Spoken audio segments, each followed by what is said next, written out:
Hello and welcome to episode 4 of News from the Front. Khador versus Circle Orboros. Or Butcher 3 versus Kruger 2. This scenario that we are playing is from Steamroller 2015 and it is incoming. This is scenario number 5. There is no kill box in this scenario, and there are 2 rectangular zones with 2 objectives. The zone that is closest towards your table edge is the friendly zone, with the other zone being the enemy zone. If you dominate the friendly zone, you gain 1 control point. If you control the enemy zone, you get 1 control point, and if you dominate this zone, you get 2 control points. If you destroy your opponent's objective, you get 1 control point. The first player to 5 control points wins the game, or via caster assassination. You'll be able to find the lists that you see being played in this battle report in the video description, as well as the very notion that this is not Beast 09 I am playing. I am proxying with Beast 09, Butcher's character Warjack, Ruin. And we are also playing with the Path of Devastation Ribbon Bond League rules. So that's why there is a Manhunter in this list, and he has special league rules. And the Circle Orboros player has his Black-Clad Wayfarer, who also has his associated league rules. Most of the time they won't come up in the game, but just so you know, they will act a little different than they usually do. And also why they're in these lists in particular. So Khador won the roll-off, as you can see, with me deploying first, with Circle going second. And he's now about to finish advanced deploying his druids, and that will be soon to have the start of the game. And here we go, with Khador going first. Butcher gets all 6 of his focus, and he allocates none. So then Ruin activates first, and he charges one of the Werewolf Stalkers, and he goes and ends. Then the Widowmakers activate, and they run into the forest that is inside of the enemy zone. And then Kell Bailoch advances into a forest and gains Prowl. The Widowmaker Marksman runs up next to the Widowmakers, and then the Kayazy Assassins activate and they run. However, they don't run their full 12 because Circle out-threats Khador for the majority of the time. So I need to stay my distance, let him come toward me, that way we fight over this scenario. Then Butcher activates, he advances, and he casts Energizer for 3, moving Ruin even more, and then removing himself and his War Arguses. Then the Black Dragons activate, and they run, also not running their full 12. They're running about 9 inches or so. Then the Kovnik activates, and he runs his full 12. Then the Greylords activate, and they put clouds up. Wardog Grunt activates and goes to be near, along with Madelyn Corbeau and the Ogrenbow Kerr. Then I check control area for specific stuff, and then the Manhunter then activates and he just walks inside of the forest next to him. Then heads over to Kruger, and he's asking about threat ranges, specifically on Ruin and the Black Dragons, because we have similar threat ranges, but I want to get the drop on him. So I'm staying my distance as much as possible. So now he activates his druids first, and they advance. Not advancing their full 6, because we're both playing that keep away game, waiting for the other player to strike first and then retaliate. And then the druids then put up. He's grabbing his rings here.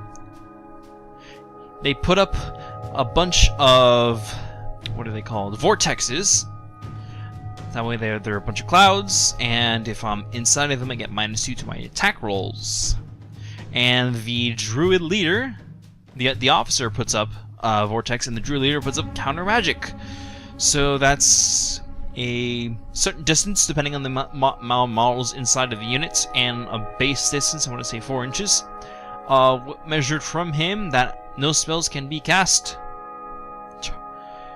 And then the Gallows Grove activates and just teleports to be inside of the forest, so it also gains Prowl. However, the Kayazy assassins are a little bit close to it. They might be in charge range of it. Then a unit of stones activates, and they're shifting around. And this is the unit of stones with their UA. So then the Gorax activates, and he runs to be behind a vortex. And then he's checking control area in regards to placement. Then he channels through the Gallows Grove. His offensive spell, I don't know what the name is on the top of my head, but it does not catch any Kayazys. It's scattered just enough to be away from them. As you can see how it's placed right next to the house. Then Kruger then advances, and he is behind his vortexes. Then a Warpwolf Stalker activates, and he warps for Prowl, and he advances to be behind the vortexes. Then the second Warpwolf Stalker does the same exact thing. And then this unit, these 2 units that are left, along with the Blackclad, I don't know what these are called, so...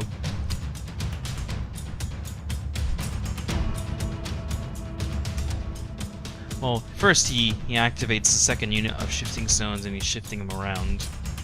And then he has that particular unit go. It is the Druid Stone Warden Wold Stalkers. Okay. This is the first time I've seen them, that's why I don't remember their name.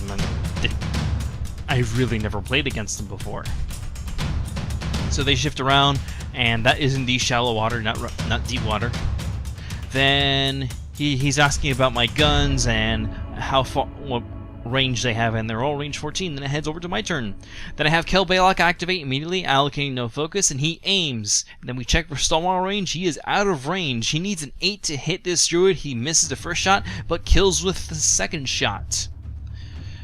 Then I determine what to activate next. Then I have the Kayazy's activates. I check Butcher's control area first to make sure if they're inside, if they can charge the Gallows Grove, and I determine that they possibly can.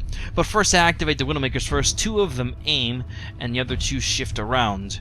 And so the Capitan from the Widowmakers fires at one of the Wold Stalkers, hits and snipes, and then the Swift Hunter back while within the command range of the Widowmaker Marksman. The second Widowmaker that did not aim kills the Wold Stalker, and then a Widowmaker that aimed fires at a Druid, but wait a minute, this vortex is actually a cloud, so I can't see him. So he shoots at a Wold Stalker and kills him without a problem.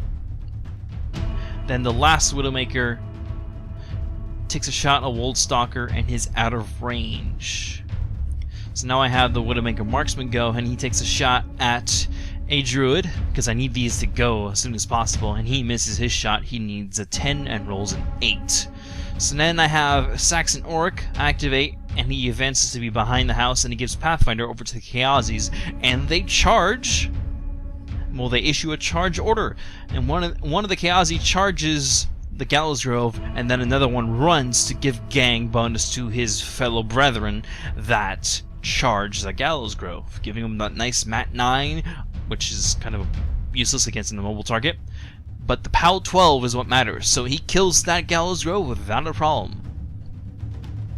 Then I ask about threat range of the Warpwolf Stalker, and then he...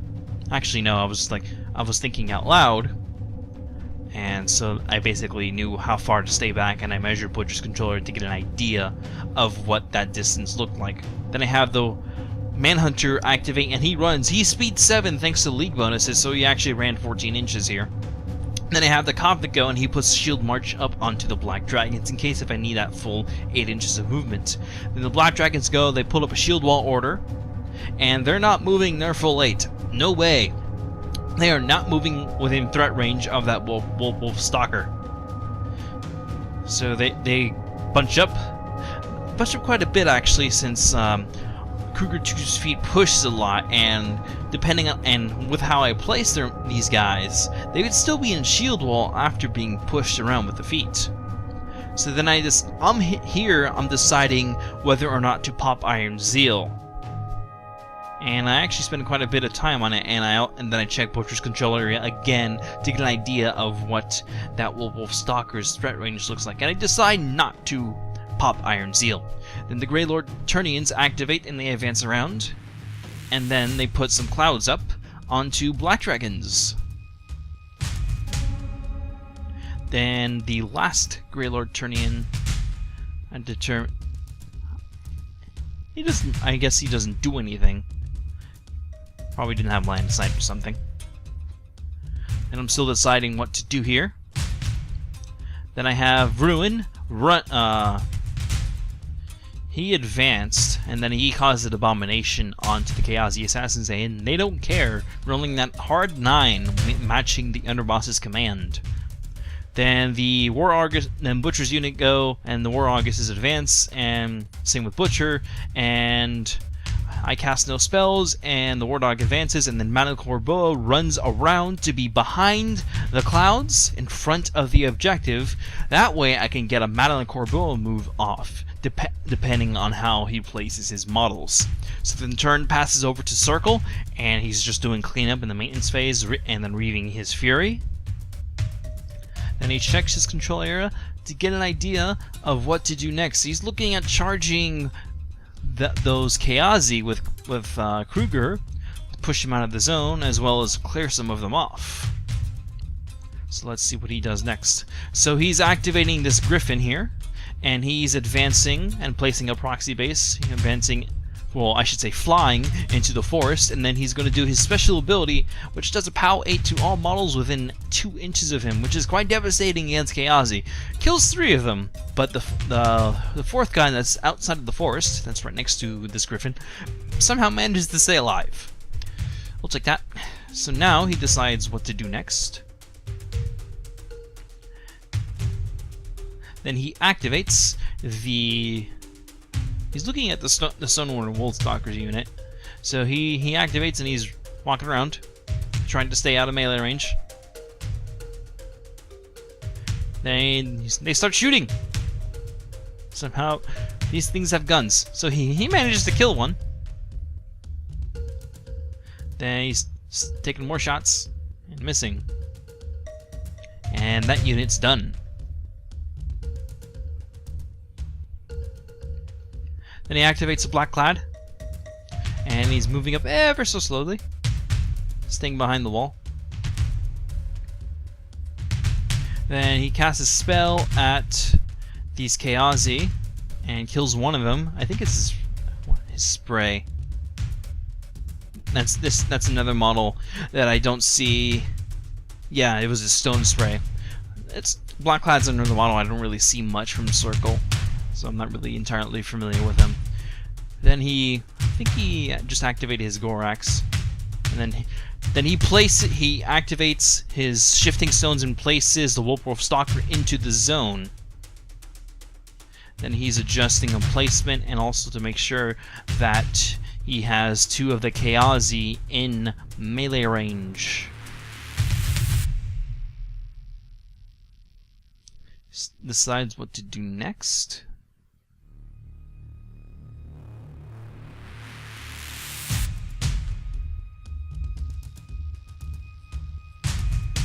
Then he's pointing at the Stalker, wondering if we should activate him now or hold on to it.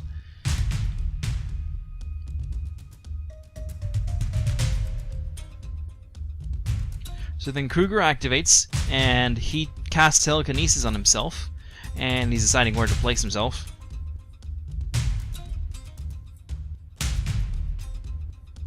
Still measuring control area a lot. Then he teleports over to the side of an objective, and then since he has flight, he's going to charge that Kayazy that's right next to the Wolf Stalker, and he needs a 10 to hit here, since he's mat 6, surprisingly. And he boosts his hit, and he misses, rolling a 7 on 3 dice. and he's towing the zone right here. So then he pops his feet. So now we're checking to see what models are inside of his control area, and then he pushes Butcher first, then the War Arguses, and then the Orboros, which leaves a nice gap for Butcher, by the way. Just a little foreshadowing. Then Ruin gets pushed, and then so do some of the Kayazy.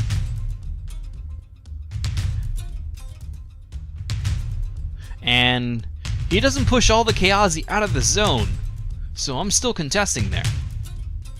Then he starts pushing some of the Black Dragons, since he chooses the order of what models get pushed. Thankfully, since I clumped up with them so much, they stay in shield wall, but they're still take that -2 to speed, which is quite devastating. So since they can't charge right now, so I'm explaining to him moving and then what model bumps into what. Then he casts telekinesis onto the Werewolf Stalker to move him up, since he's not able to use his movement since he was teleported by the shifting stones. Then I checked some measurement. I'm not exactly sure what that was for. He's still deciding what to do now.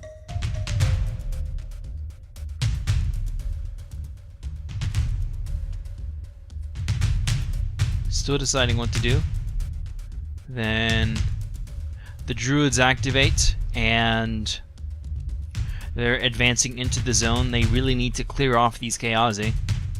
Then he's checking Madelyn Corbeau's command range, using Kruger's control area, and we determine that that Druid is super, just basically a tiny amount out of her command.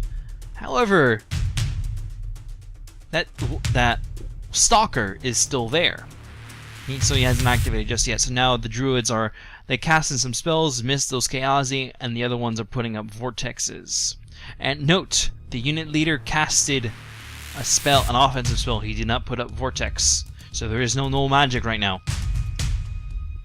Now the Werewolf Stalker activates, and he casts his Animus on himself. He misses his boosted attack, and then buys an attack and misses. So I have a Corbeau movement right now that's gonna go on Butcher. Apparently he can't roll 10s in 3d6 today. So then the Gorax and also the Werewolf Stalker have activated, and they're advancing around, and same with the Wold Stalkers. He was gonna move him behind the vortexes, but he's like, well, what's the point? So now Madelyn Corbeau Intrigue move triggers in Vengeance with the Werewolf Stalker in her command range, and then I think at this point that Butcher is able to get to Kruger. So then I'm checking my control, looking to see what my control would look like when I move that 3 inches, and I'm deciding if to go for or not, because Butcher's able to move an additional 6 inches on top of the Madelyn Corbeau move. So he's able to move 12 inches even though he's at speed 3, which is quite ridiculous. So I'm asking him also if the unit leader casted null magic, and he says no. So that basically lights the light bulb in my mind, and I decide to go for it. So I'm still planning out the movements, what 3 inches looks like, and it's like, yeah, I'm in there. So I take it. I take that Madelyn Corbeau move onto Butcher. Then I decide to, his axe just fell off because it was broken and was pinned, so I just put it back on. So I activate Butcher, I move 3 inches with Butcher, then I energize for 3, and I check Impending Doom range, and Kruger's in there. By the tiniest amount. So that I cast Impending Doom, pull the Druid in, pull Kruger in, and pull the Werewolf Stalker in, and another Druid. So then I do an initial melee attack onto a Druid, and he dies without a problem. Then I cast Flashing Blade, since I can't cast Silence of Death onto myself, since I only have 1 focus on. So then I missed all my Flashing Blade attacks, actually. So after feeding, I put Silence of Death onto Butcher, and I'm missing my attacks quite badly here, which is not normal. So this this attack is boosted, and it goes. That also missed. So then one attack hit the Wolf Stalker, did some damage, hits the Stalker, does quite a bit of damage, and then I hit Kruger, and Kruger dies without a problem. So that results into a Khador victory, with no control points from either side, as this was a much, much faster game than both of us anticipated. Ending at the top of round 3, with Butcher killing Kruger. So, if you would like to see more battle reports, as well as work in progress and behind the scenes, visit the Facebook page for the channel. I post there daily. You can check it out at this link on the screen. So until next time, thanks for watching. Don't forget to like, comment, and subscribe. And I'll see you in the next News from the Front.